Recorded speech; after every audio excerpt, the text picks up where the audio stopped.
Elimination ball. This is a competitive practice which enables players to develop their keep ball techniques in a real action situation. All players work within a 20 metre by 20 metre grid, each with their own ball. They should dribble around, keep the ball moving into spaces and away from legs. The difficulty can be increased by using only a 10 metre by 10 metre grid. On the coach's call, the players attempt to kick each other's ball from the square or force players to kick their own ball out. Players are eliminated when their ball is kicked out, and the coach should ensure that they don't spoil the game by still participating. Who is the last one standing? As players are eliminated, the coach might set them a task while they wait for the drill to be completed. For example, practice your juggling or turning.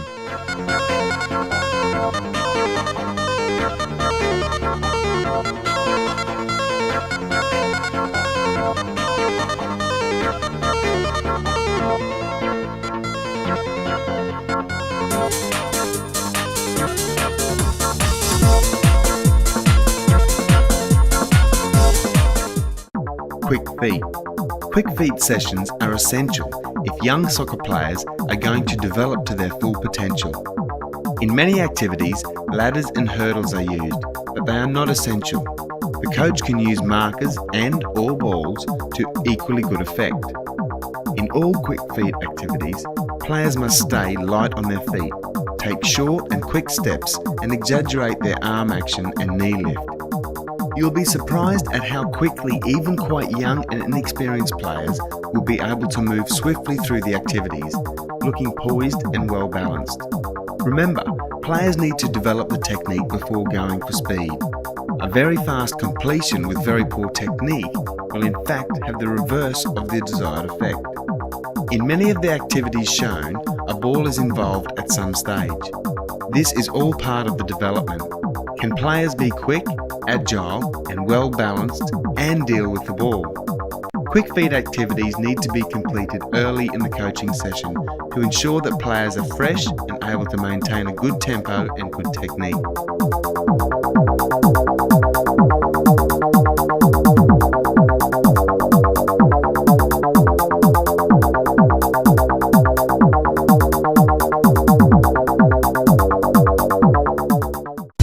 Around the square passing. The use of the insides of the feet to receive the ball has two great advantages. The insides of the feet are large, flat surfaces, and when they are used, the body's centre of gravity remains central and helps the player to stay strong and well balanced. Round the square is an excellent drill, which enables players to practice allowing the ball to come across the body to the inside of the furthest foot, and then changing feet to pass the ball. This practice also allows them to become used to the concept of passing and moving to support. Place 3 players on each corner of a 10 metre by 10 metre grid square. The leader of one group has a ball at their feet. The ball is passed around the square and each player has 2 touches to relay it on to the next player. Allow the ball to come across the body to the inside of the furthest foot before changing feet with the first touch and passing it on. The player then makes a run outside the square to follow their pass and join the back of the next group to await their next turn. Ensure that the ball is passed in both directions so that the players can practice receiving and passing with both feet.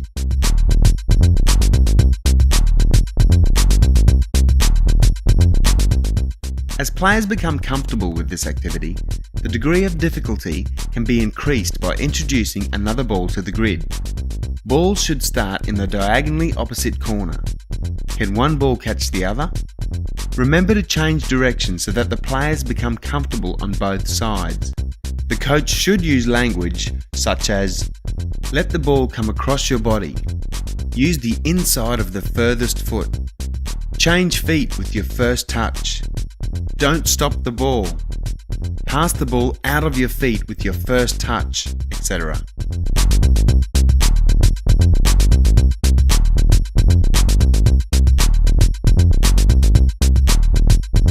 The coach can increase the difficulty by dividing the players into 2 teams. The teams must be carefully allocated to each corner. In the video and animation, 2 orange players and 1 white player are diagonally opposite corners, whilst in the other 2 corners there are 2 white players and only 1 orange player. The ball must start with a group of 2 players.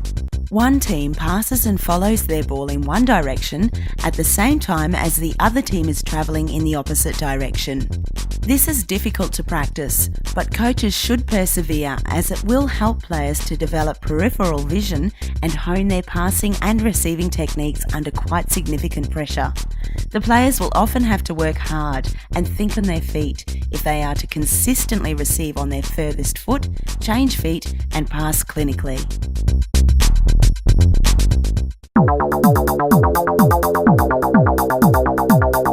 4 versus 4 versus 4. This exercise ideally takes place in an area 20 metres by 30 metres. However, in the early stages, an area of 30 metres by 30 metres or even 40 metres by 30 metres may be needed. The coach should gauge the size of an area needed by the degree of success the players achieve. If the defenders win too easily, then the area is too small, and conversely, if they achieve little success, then it is too large. The players are divided into 3 teams of 4.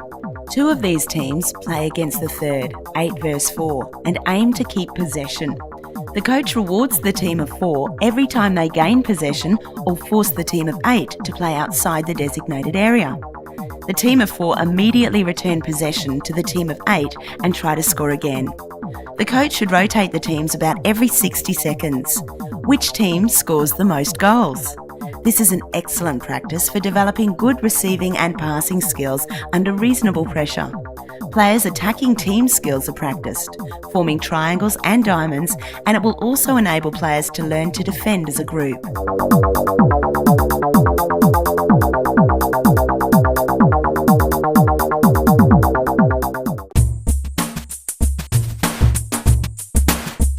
Four versus 4 with 4 out.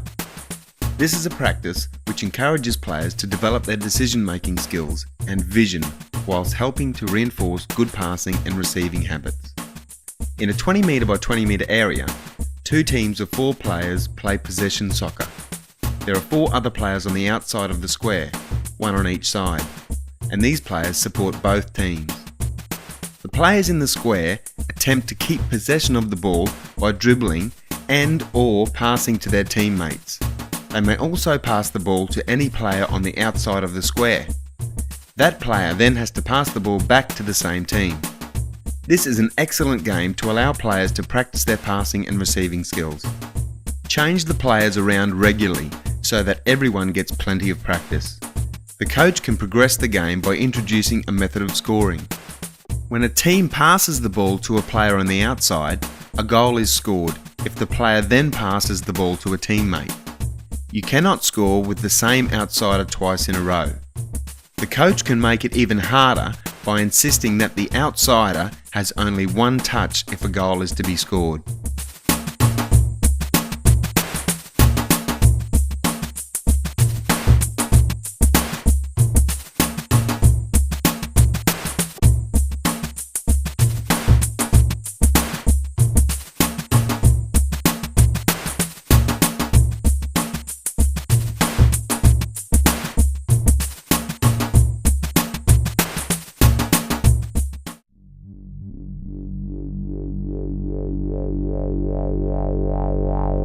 Four versus 2. This is a game-centred practice designed to enable players to practice passing and receiving under a degree of pressure. Set up 2 20 metre by 20 metre areas. Organise 6 players of the same colour in each area. Then ask 2 players from each area to change places. You should end up with 4 of one colour and 2 of another in each area. The aim of this drill is for the 4 players of the same team to keep the ball away from the opposing players by passing, dribbling if necessary, and moving around their area. Encourage players to keep moving to form triangles and diamonds and to use correct passing and receiving technique. Example, furthest foot, change feet to change the picture, etc. After about a minute, Swap the two away from home players until each team member has had a go. The coach may play 2 or even 3 rounds if required. Encourage players to maintain their receiving and passing standards, insides of feet, furthest foot, and change of feet to move the ball away from defenders, and so on. Scoring can be introduced by rewarding the away team for winning possession. Possession is won if they can force the home team to play the ball outside the square, or if the away team can have 2 consecutive touches, either individually or as a pair. They then need to return the ball to the home side so they can try to score again.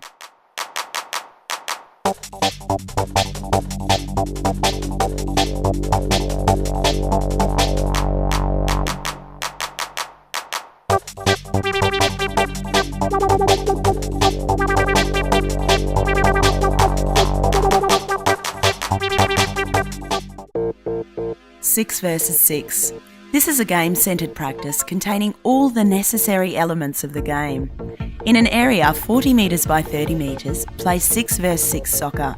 There are 5 outfield players and 1 goalkeeper. If a goal is scored at either end, change the goalkeepers of both teams. Rotate the goalkeepers so that all players take a turn at being the goalkeeper. There are no corner kicks. If the ball goes out over the back line, it will be a goalkeeper's ball. There is no offside. Take throw-ins as usual.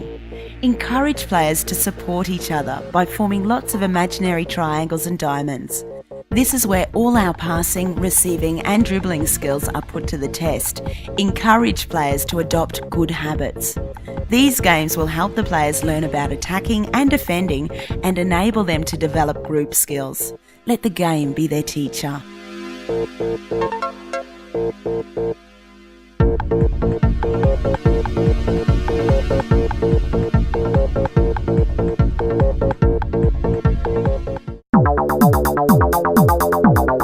Turning around the square. Set up a 10 metre by 10 metre area. A marker should be placed in the middle of the area to make a star-type formation. The player dribbles from the starting marker into the middle marker, then out to the next marker, and so on, in a clockwise direction. Upon approaching a marker, the player should perform all the turns previously learned. Inside left foot turn, inside right foot turn.